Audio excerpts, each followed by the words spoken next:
Hello বন্ধুরা, আমরা আগের ভিডিওতে বলেছিলাম এটা টেস্টিং করে দেখাবো। তো এটা টেস্টিং করা যাক, ভিডিওটা শেষ পর্যন্ত দেখার অনুরোধ রইল। তো এর সেকশানে 6 ফুট পাইপ এবং ডেলিভারিতে 20 ফুট পাইপ লাগিয়েছি। দেখো, আমরা চার্জারটাও লাগিয়ে নিয়েছি। চার্জারের লাইন এখান থেকে এই এসে গেছে এখানে। আর ভিডিওটা ভালো লাগলে একটা লাইক করবেন, কারণ আপনার একটা লাইক আমাকে অনেক মোটিভেশন করে। আর আমি নতুন চ্যানেল খুলেছি, তো আপনাদের সামান্য সাপোর্ট আমার খুবই দরকার। মোটরটা অন করছি। জলটা এইরকম মোটা করে বেরোচ্ছে। আমার কাছে কোনো ওয়াটার গান নেই, সেই জন্য দেখাতে পারছি না, হাত দিয়ে চেপেই দেখাচ্ছি। হাত দিয়ে চেপেও দেখো কতটা দূরে যাচ্ছে।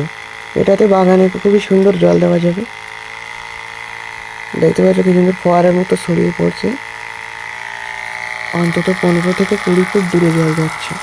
আর এর ফোর্সটা দেখো কি সুন্দর তেজে জল বেরোচ্ছে, এতে বাইক তো এমনিই ধোয়া যাবে। আর এরকম ডিটেলসের সাথে এক্সপ্লেন করা ভিডিও আরও দেখার জন্য চ্যানেলটা সাবস্ক্রাইব করো। আর এটাতে কি সুন্দর চান করা যাচ্ছে, এটা পুকুর থেকে জল তুলে চান করতে পারে। 20 ফুট নিচ থেকে জল তোলা যায় এটাতে। আর ভিডিওতে কমেন্ট করো এটা ভালো লেগেছে কি, আর শেয়ার করে অন্যদেরকে দেখার সুযোগ করে দাও। ধন্যবাদ।